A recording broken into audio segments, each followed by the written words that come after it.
ইমানের শূন্য খাতা নিয়ে তুমি মরো না,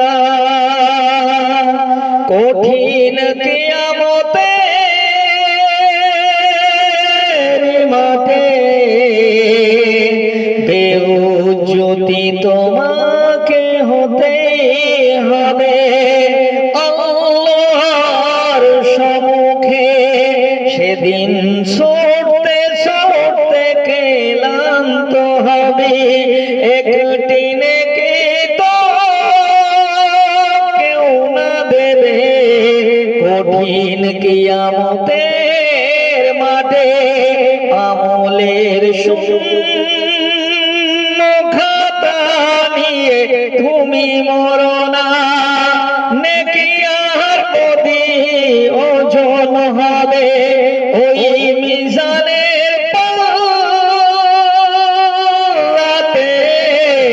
আল্লাহর হুকুমে মিজানের পাল্লা আল্লাহর সম্মুখে দাঁড়িয়ে রবে। একটি নেকি যদি কম পড়ে যায় দোজখে তোমাকে হতেই হবে কঠিন কিয়ামতের মাঠে। মা ছুটতে ছুটতে যাবে সন্তানের কাছে, সন্তান ছুটে ছুটে আসবে মায়ের কাছে। মাও সন্তানকে চিনবে না, সন্তান মাকেও চিনবে না। আর কি হবে সেদিন ভয়ানক জ্বালা। মা যে সমস্ত মায়েরা গর্ভ অবস্থায় মারা গিয়েছে ওই অবস্থায় তাদের কাফন দাফন করানো হয়। কাল কিয়ামতের মাঠে গর্ভ ফেটে যাবে, ওই মা জানতে পারবে না। দুনিয়ার জমিনে একটা বাচ্চা প্রসব করানোর জন্য ছোটাছুটি করতে হয়, সেদিন সেই মা তার বেদনা যন্ত্রণা বুঝবে না।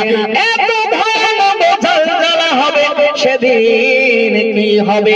এই জন্য সোনা মানিকেরা ইমানের শূন্য খাতা নিয়ে যেন কেউ মরো না। এক কান্দে ফেরেশতা লিপিবদ্ধ করে, অন্য কান্দেও ফেরেশতারা লিপিবদ্ধ করে।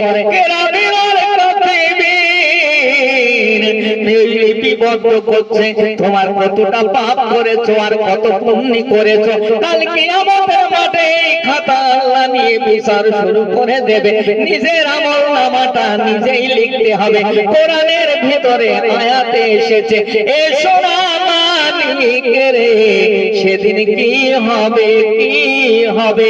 এই জন্য ঈমানকে তাজা করো, ঈমানের খাতায় যেন শূন্য না হয়, নেকিতে ভরপুরটা হয়ে যায়। ঈমানের শূন্য খাতা নিয়ে তুমি